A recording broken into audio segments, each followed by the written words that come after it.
Welcome back to the channel, people. This is the Cube Boys. My name is Jeremy. And we are in different spots because my name is Akeem and it's a new year. Let's get into it. Even though this is coming out. Yeah, in the new year. Yeah. It sure is. Yeah. I know what we're talking about. So yes, we just reviewed, or we're going to review chapter 10 of George M. Johnson's book, All Boys Aren't Blue. Chapter 10 is called A Lesson Before Dying. A Lesson Before Dying. Would you like to get us started, friend? Sure. So I did like I said, I'll be honest, like I don't have that many questions, but I do have like points that I love that George just opened up the chapter with saying, and also like kind of ended the chapter with. But admittedly, George said that this was the hardest chapter to write.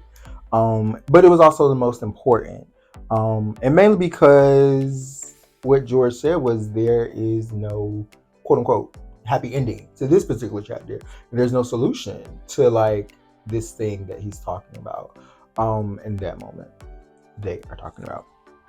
So pretty much George goes on this or is talking about a time where they moved from one house to the new house. I think George may describe it as like the big house. Yeah, the big house, new big house. Split level house. Yeah, like so just going on about how this house had so many grand memories, rich for George, about like brotherhood between himself and his cousins, which they had a bonding time of just growing up. And it was funny because George talked about times where they were able to like drink alcohol, and then replace it with water and just like all this fun stuff.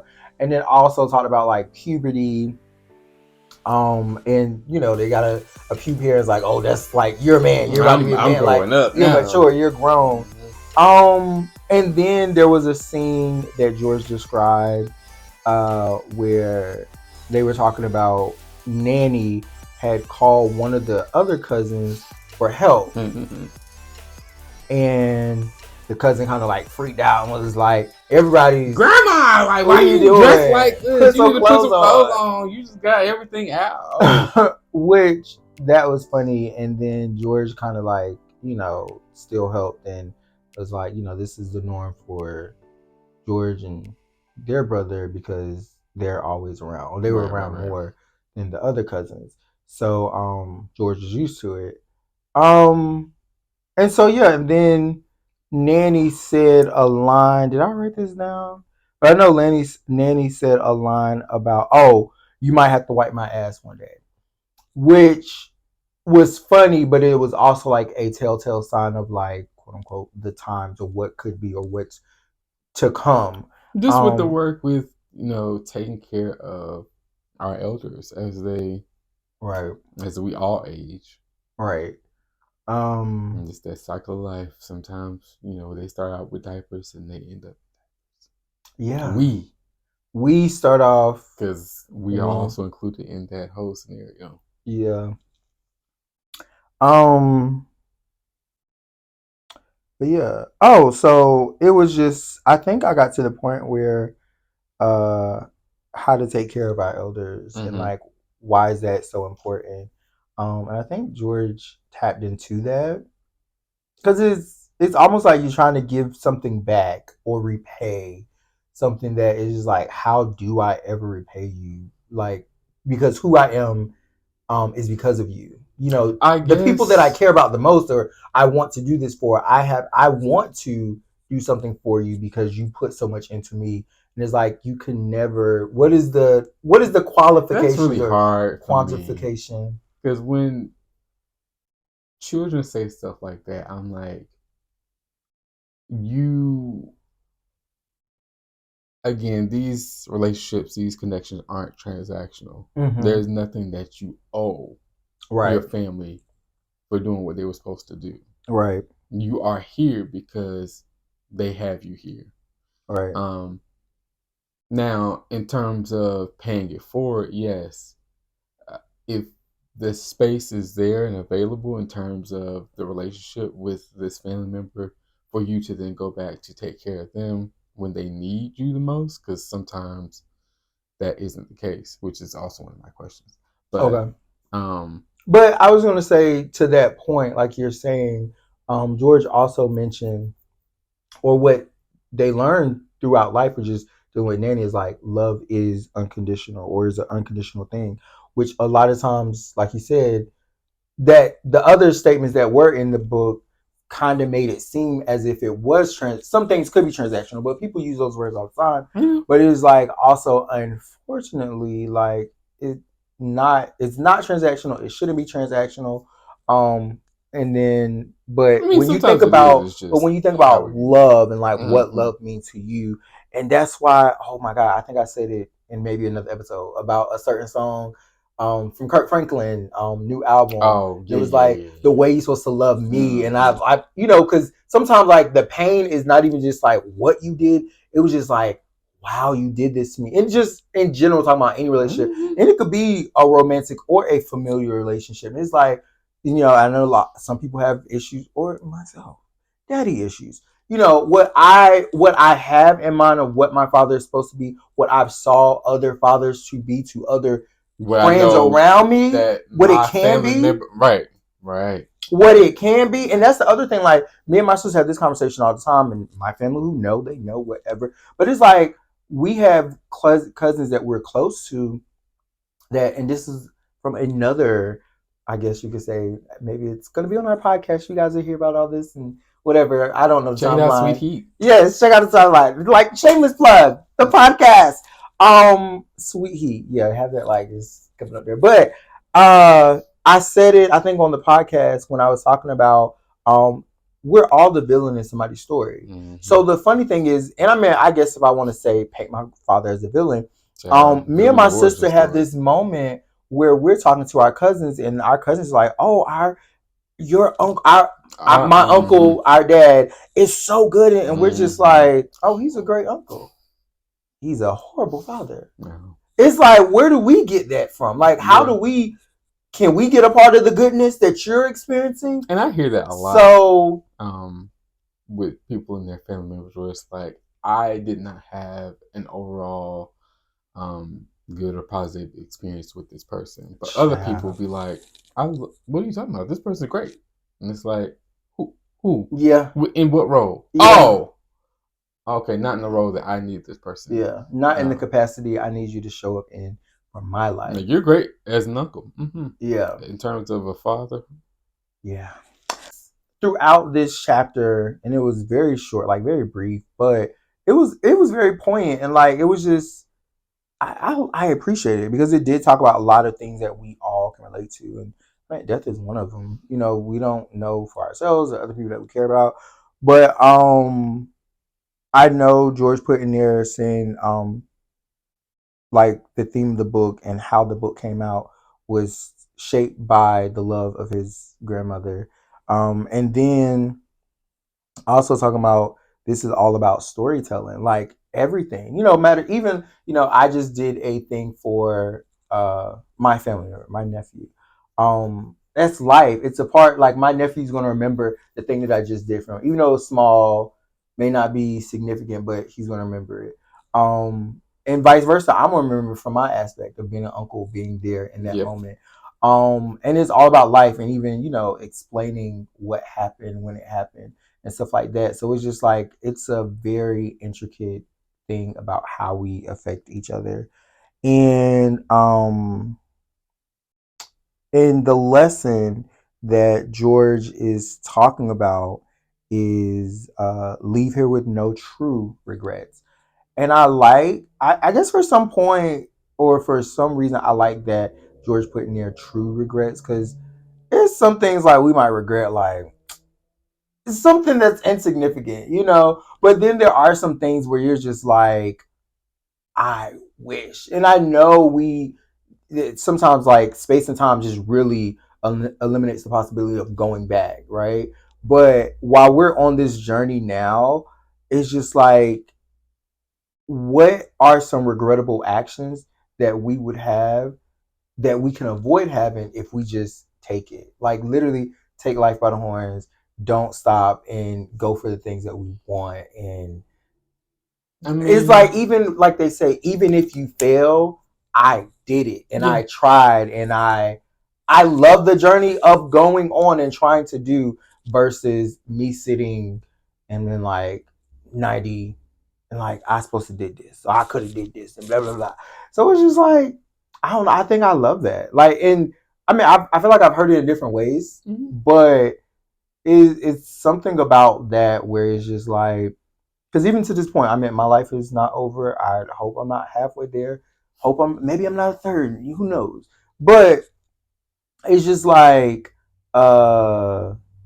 it's almost as if a true regret is just something that you couldn't live with. Like going forward, it's just like, if I would have did this, the trajectory will be so much different, or something like that. But we may never know what those are. But I'm just saying, like, it's some things we know deep down in our heart.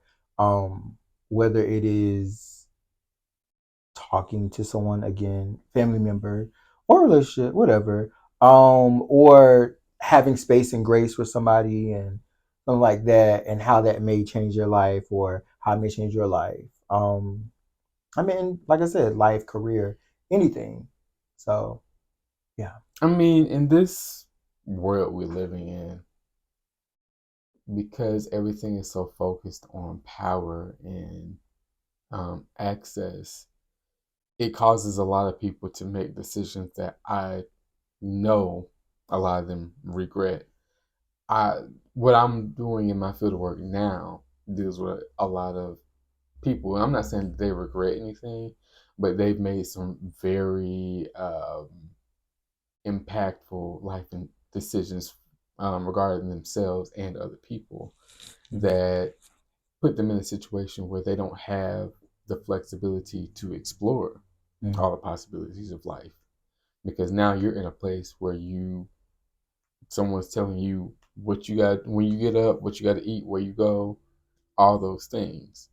And that is just a flaw of the systems we're under, because we criminalize poverty.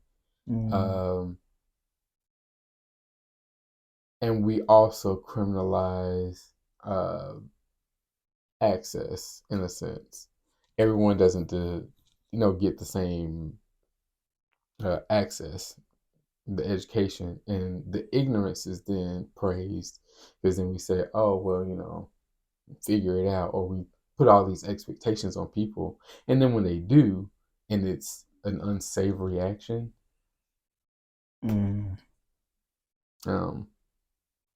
I was just gonna say, but I guess you answered it, or add to that portion, like the circumstances and then what people do. Like you said, access, and it's pretty much is like, if everybody truly had access to the things they're supposed to have, and not saying like everybody has to have a title and do XYZ. It's just like basics. Right. It's just the basics of living and thriving. We should not, mass majority of us should not be in a survival mode.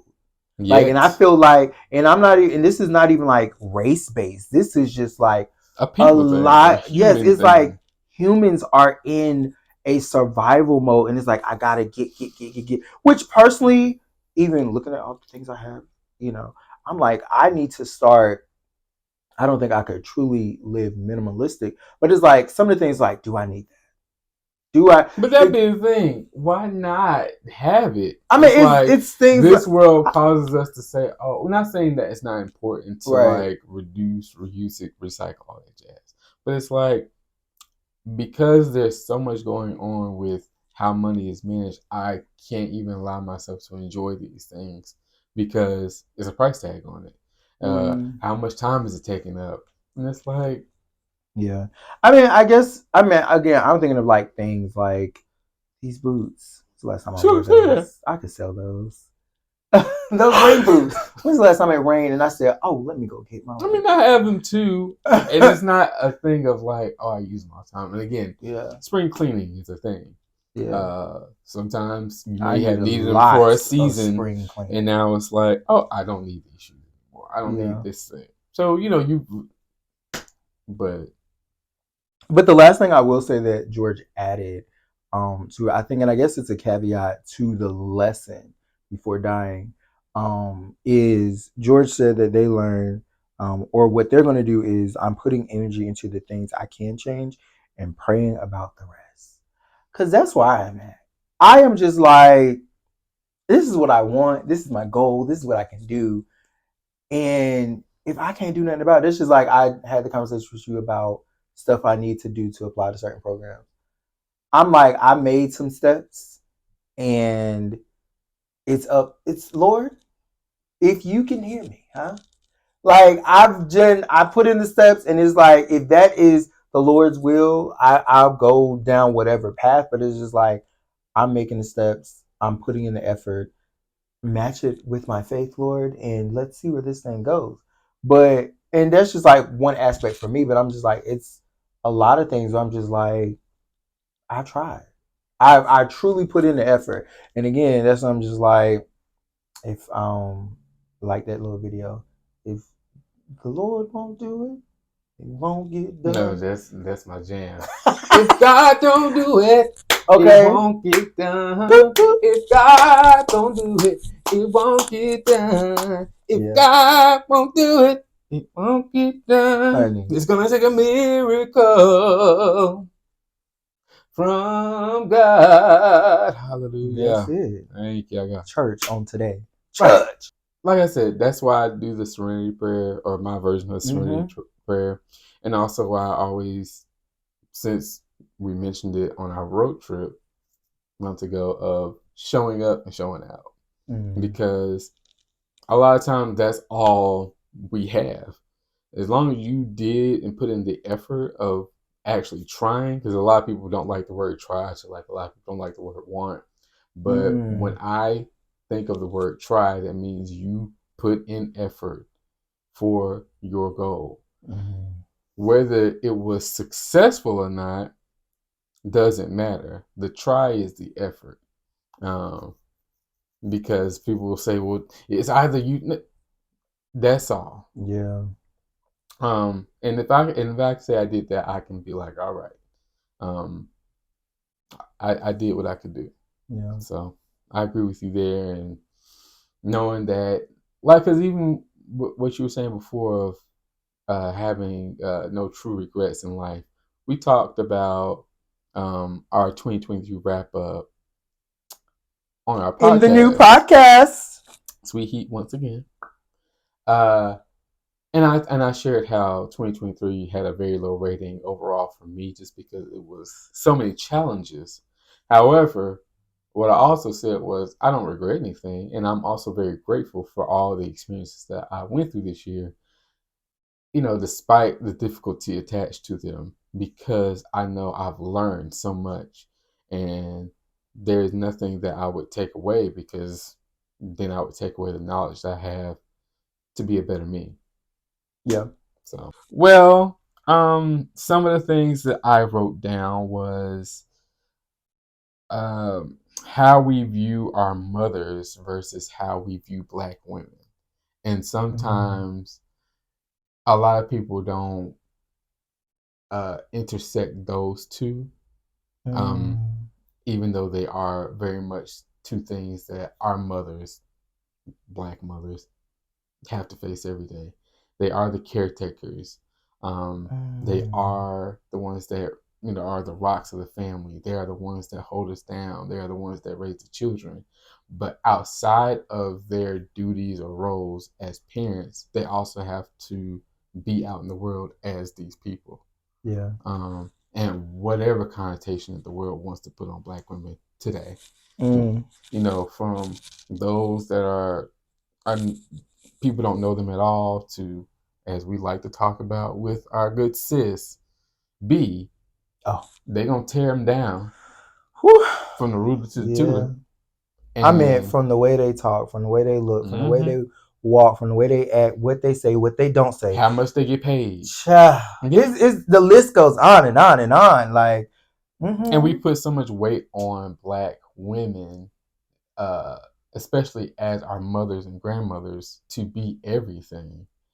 And I just want to add to that to say the issue with, especially when you talk about like the way they're paid and compensated, I think the magic in Black women, from what I can tell, is because they are so resourceful, people sometimes mistake that with, I can give you less and you're gonna be all right. And it's because like, you can make it work. Yeah, it's like no. It's like I can, but give me everything I'm worth. And I mean, I don't want like, okay, so again, we're gonna bring in another side conversation to that. There's this whole thing about like right now with the pay of actresses, Black actresses and stuff like that. One something Taraji is picking back up. Okay, yeah, we're saying names. So yes, Taraji. But I was gonna say, I want to say there's a trend. I don't know about TikTok because I don't be up there. I be up there, but I don't be up there. But what's my girl name? Oh my god, and I love her. People say they don't like her, but I love her. On TikTok, Gabrielle Union. So Gabrielle Union did a video, and she was just like, well, you know, I'm a Black actress in Hollywood and producer and blah, blah, blah. And she just went down a list of how she was being disrespected. Yeah. And so the comments were so nasty and vile. Like, oh, you're rich, your husband's rich. And the thing that someone said that I totally appreciate. What it has to do with being paid, fairly. But the problem that the thing that I appreciate the most is that what somebody pointed out, it was just like, okay, we have to understand at the end of the day, at the base level, there is clearly a difference between you and them. Let's just put that out there. Whether this woman is worth a straw man argument, because it's like we know that, right? You know that. We know that, they know that, but that's what I'm saying. They're like, well, I don't feel bad for you because you're worth blah blah blah. The thing is, what you're missing. Ask you to. But what you're missing is like what this woman is saying. If there was a mediocre white person doing the same thing she's doing, they probably be paid 10 times as much. Yep. And still giving opportunity after opportunity. So it's just like, what are we missing here? And again, I'm not even saying this because of just a me thing. That's what y'all are seeing. Y'all saying, oh, well, you saying you want more, you're so greedy. I'm saying this because this affects all of us in every field. Right. Whether it's me as an actress or it's you that works in customer service at a big retail store. And my thing is, even like when you say every field, it's crazy because this is how when we quote unquote think about trickle down effect, if you will, just imagine Taraji and Gabrielle Union and Monique and whoever else are getting paid the things that they're getting paid, supposed to. They can give the people that work for them what they're supposed to get paid, and those people could pay whoever, even if they don't have people that work for them, places that go, Uber drivers. You just so happen to get picked up by, I could just give you an extra $10 tip instead of $5. Whatever. It affects everybody. You know what I mean? We always hear Black women in especially entertainment when they're like, we don't have stylists on set that deal with our hair. We have to figure that out on our own. Again, that's a whole nother conversation. Because I'm just saying, I got an uncle in the entertainment business, and he can tell you. But yeah. I mean, I agree. But yeah, I just feel like that's one thing I was just gonna say. Like, Black women have always been resourceful, and I feel like that's a part of their magic. And it's just like that gets, I feel like misconstrued with. Oh, I could do more with less. Which, yes, I can, but that's not your business. Your business is to pay me equally and pay me fairly. Fairness? Yeah, that's what this is supposed to be. It doesn't matter if I could make this party look like $1 million with $100 budget versus you spent $10,000 and then your stuff look like crap. That don't mean nothing. And I probably have some stuff that I done bought. I know Pookie, I know blah, blah, blah. And we're going to set it up and make it look right. One thing we can do is budget. Okay? And we've had to. Because y'all act like this is a skill. It's just like, oh, it's so innate. No, that's just because it's been made this way. Honey, y'all have had us doing this since we got here. Child. Y'all that's why y'all had us taking care of your children. Robbing Peter to pay Paul has not been a thing we wanted to do. We just had to figure it out because this is the way it has been. And y'all are just like, well, this is the system and that's okay. It's like the system was never okay in the first place. That's why we keep saying you need to pay people what they're worth. And the reason I say is from the top to the bottom because I know people who have been in roles that are maybe like a step up from like minimum wage, or they've been in management in the the restaurant industry, and it's like, well, the standard rate is to maybe start you off at 13, but we're gonna start you off at 9, or we're gonna say we'll start you off at 9, and then maybe bump you up to like 10 or 11, and you better be grateful. And to make you seem like you're getting a little bargain, it's like, oh, I was actually supposed to start at 13, and you still lowballed me. Right. Wow. So I just thought that was interesting, just by the emphasis of how much he was talking about how Nanny was the rock of their family. But then again, she's still a Black woman. Mm-hmm. And so she's still dealing with how the world views her and treats her, with her health issues and just with her presence in public. And okay, well, now I have to take care of you. Mm-hmm. Now I have to serve you, because if not me, then who? Mm-hmm. Another part that I thought was interesting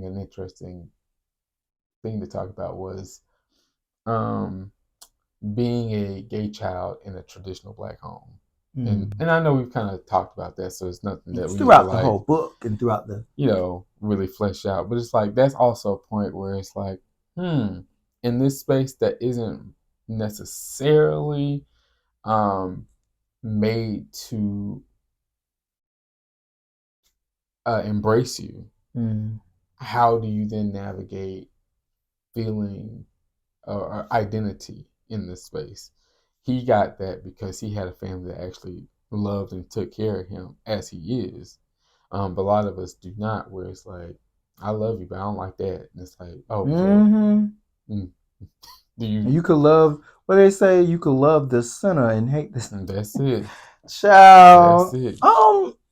Yeah, I think for me, I'm so sorry. I just want to go back to the last point. I'm just going to go ahead and like talk about the situation with my nephew, what just happened. So basically, we went to a health appointment and he had to get blood drawn for the first time. Like, he's never got blood drawn. Really? And, no. Like, I mean, he's gotten shots. Like, but he hasn't had. Yes, yeah. It's like bang, bang. And when you talked about the role of Black women, what came to mind, it was 2 Black women, which I just love. I just love seeing us in like healthcare positions or positions that you need to trust someone. Because it's representation. Yes, like, representation matters. But when I say it warmed my heart, just how they were handling him and caring for him. And I don't know. I just thought that was like, because it's a delicate moment, but it's also like, and I know he was like nervous. But to do it from someone that look like you and trust you, and just listen to words that she was saying. She was like, I got you, it's okay. And I'm just you like, sound familiar. When I tell you, I'm back there about to cry, because I'm just like, this is so I can get through this. Yeah. This is a challenge I'm for like, me. child, I could have just left, but I'm gonna be here. But it's just like, this is so, y'all got him. Yeah. And I'm just like, again, they didn't even have to go that far and do that much, but it's just like, it was comforting, and I just thought it was beautiful. But that's as much detail. Talk about the power of representation, which is why both of us always advocate for HBCUs, because that's how I felt when I first went to HBCU. I was like, this is so beautiful. I've never seen so many Black people. I thought it was the first time I ever seen at the end of the day, like a doctor in general. Yeah. And then I also met someone, I met a doctor, but it was like a PhD on this level. Like, I'm just like, oh my God, like, what in the world? It's just the intelligence, the education, because outside of like church and family, and there's only so everybody's family isn't, oh well, we're architects and doctors and lawyers and this, that, and the third. It's like, but you go to a college setting, it's like, oh, you want to be a chemist? Oh, there's you want to be an level. engineer? Oh, you want to be a broadcast? It's possible. There's all these different fields. It's like, and y'all are doing it too. Yeah, that's beautiful. Did you have a point that you want to go over? Oh, I'm done with my points. I do have that last point at the end, but I'm done with my points. The other part of being a gay child in a household. Are decisions that are made for you out of safety versus decisions that are made for you out of denial? So I was gonna say, I kind of didn't answer. I kind of went back, but for me, I was gonna say at first, I felt like once I realized the difference, like what the difference was, and there is a difference. I just shut down. I got quiet. Like I felt like I did glean a lot from my sister, my older sister, and then her friend groups. I'm not gonna say they may have been cool with it, but they just never explicitly said. I feel like everybody always knew it's something different about that one. Mm-hmm. That little boy right there is something different. That you got what? Some sugar. Some sugar cubes in the tank. Why are we called the Cube Bois? The Cube Boys. We're gonna take back our power. I know this is in the book, but we can talk about this on the podcast because I got some for that. Okay, add it. But I was just gonna say for me, what can I say? I mean, yeah, I just knew immediately, like for myself and my mental, I just was like, oh, when I act like this is how I'm treated in the family or among people. So I'm like, let me act like this, keep up this facade. Right. And I think most of the time, like I said, I learned from my sister, but then also like TV and film was very influential for me. Cause even, what was it? Was it in Life, the movie Life? It was like jingling, jingling. It was like, about that. Did you see the movie? Of course I haven't. We gotta watch it. We're gonna do this film and movie series one day. But again, like that character was clearly a part of the leg booty community. And it was just like, just the responses and how people was acting, how people was treated. So it was just like to look at the response, and that's how I low-key want to say, like, I mean, I guess you could say all, but especially like African American gays, it's like we are so intelligent because we have to pick up on these cues of like somehow reading the room. Mm-hmm. We're like, oh, okay, this is how you gonna treat me if I do. So let me just keep to myself. And then like as we grow up, like we know how to pull. I would say we know how to pull things from different. And it's like, okay, I like to quote unquote emulate that, or like this feels good to me when I do this, or this feels more free. It was times where I have vivid memories of like me playing in my mother's heels and stuff like that. Too. But I knew I couldn't do it. Not out in the open. Okay. Because that was going to be. Or just me getting up and standing in them. And, oh, yeah. So it was fun, but it was like, oh, I know it was going to be. Oh, it was going to be a problem. But then what was the second part to that question? Oh, was it? I think I just said safety. Oh, was it when? No, I think his uncle did get sick, fall ill, and then George came over to help, and his mom was like, "Are you sure?" And George was like, "Yeah, I got it. I'm good. I can help." Maybe, but I would say, because I mean, I don't know. That was like out of safety or what? I don't know. Well, the point is, it's just like this, because I can't remember this example, so I'm gonna use another one. For Beyonce's Uncle Johnny, which wasn't really her uncle, it was her cousin. But point is, I thought that was her uncle. That's Tina's nephew. Oh, I want to say. I think I missed that whole point. But don't quote me on that. But that's what I believe they said. He was taught out of safety that, oh, here's a skill for you to make a living, instead of, oh, you can't express yourself, or where he felt like he was denied expressing himself because of the times and because of the dangers of society towards gay people during the time, which is why Beyonce now celebrates this, like, express yourself as you could, because I know family members that were denied that. Yeah.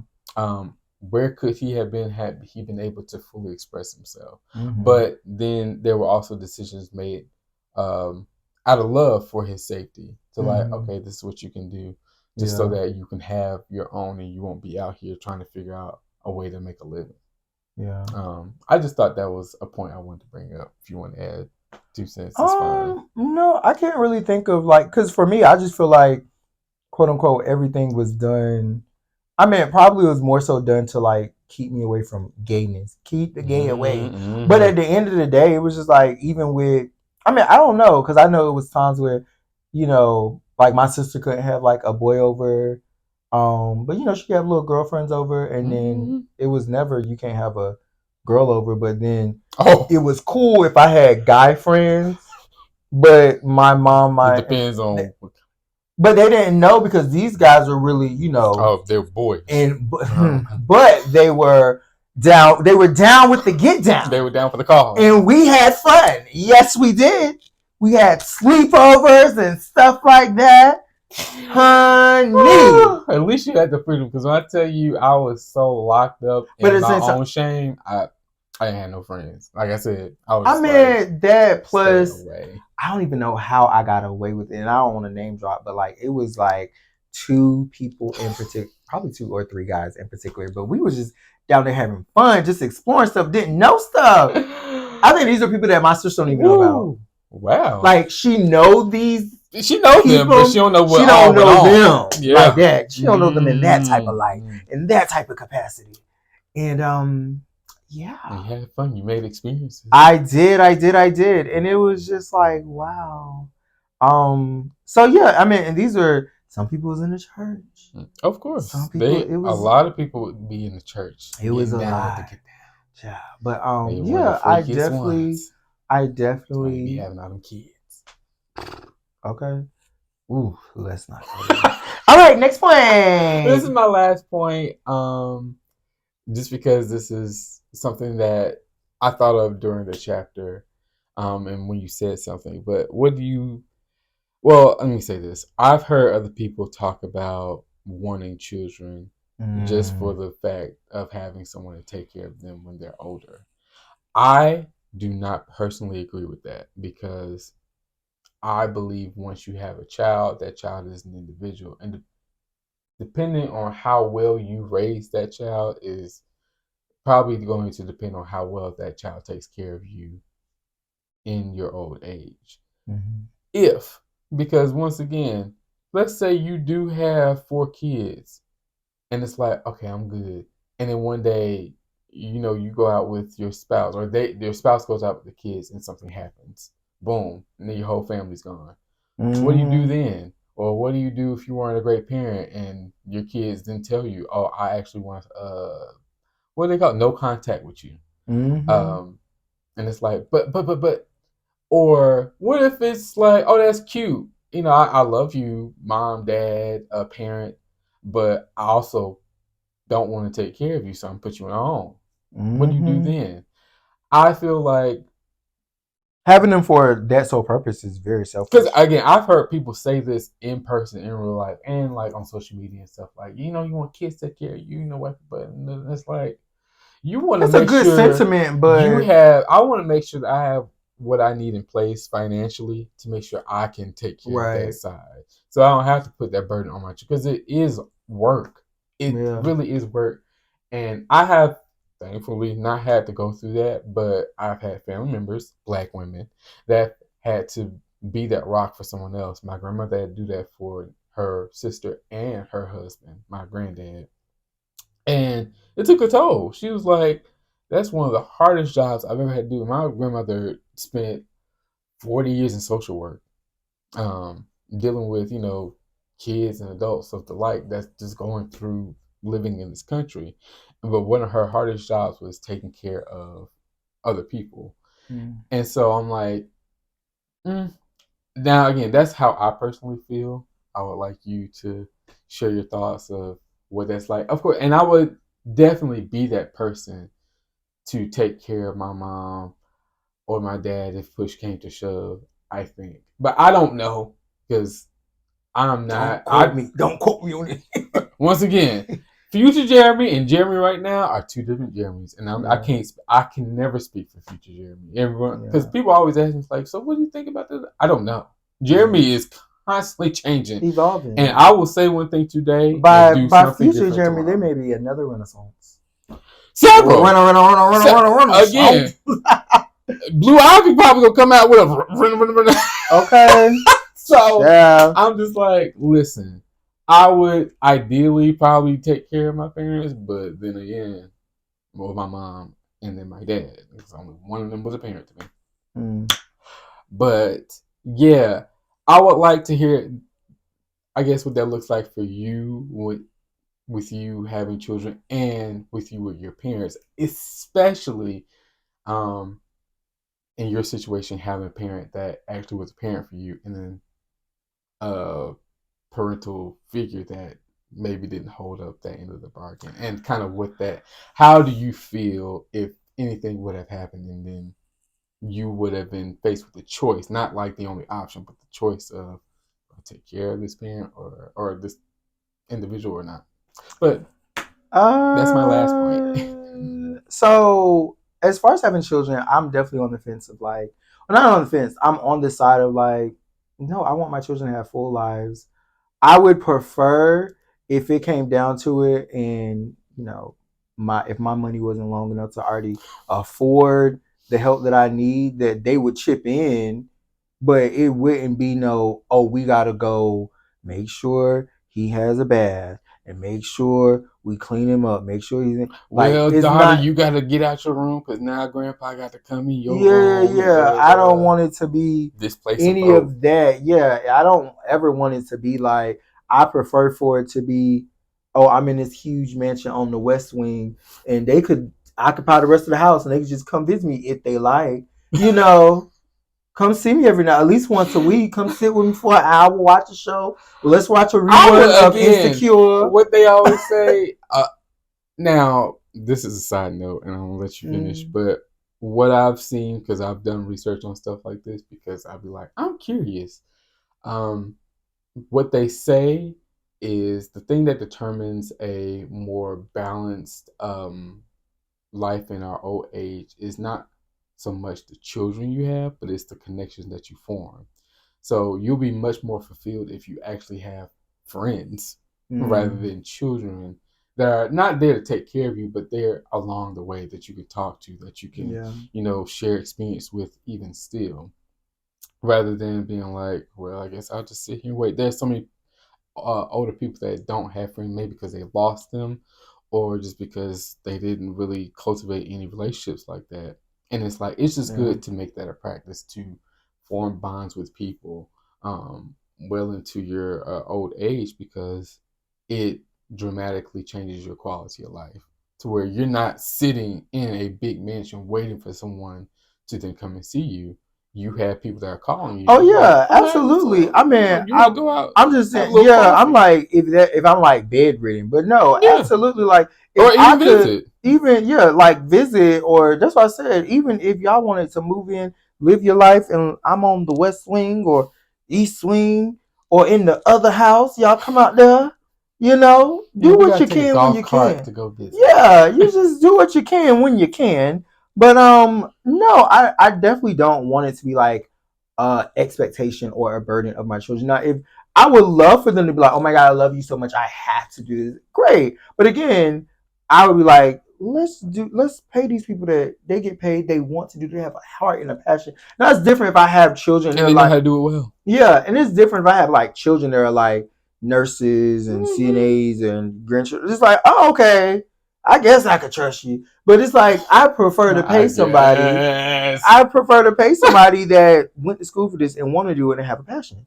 As far as me, I mean, because you kind of took my answer, because you was like, it's not like it's the only option. Because I was just like, if it's the only option for my mama, yes. But with my daddy, we already know.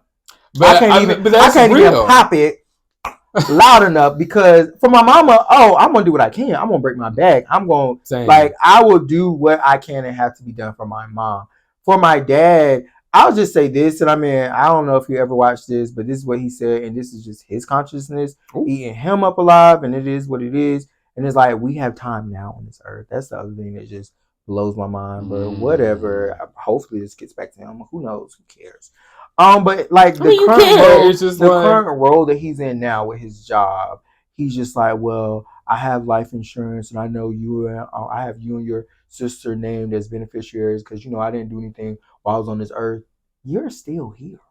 And that's still here, and you can make a difference if you wanted to. But you're saying, I'm gonna wait to the afterlife, wait till this check clear. I'm not going to. I'm not gonna do nothing while I'm still here. I'm still gonna be shit. I understand. I don't want to call you. That's the thing. It's a simple. Pick up the phone. Call me. I try not to work on a Sunday. They say it's a Sabbath. Don't do that. So call me on a Sunday. Call me. Find out my day off. Call me when you get off. Hey, son, just want to talk to you. This is where that serenity comes in, because why I say the serenity prayer, God, grant me serenity to accept things I cannot change. People, too.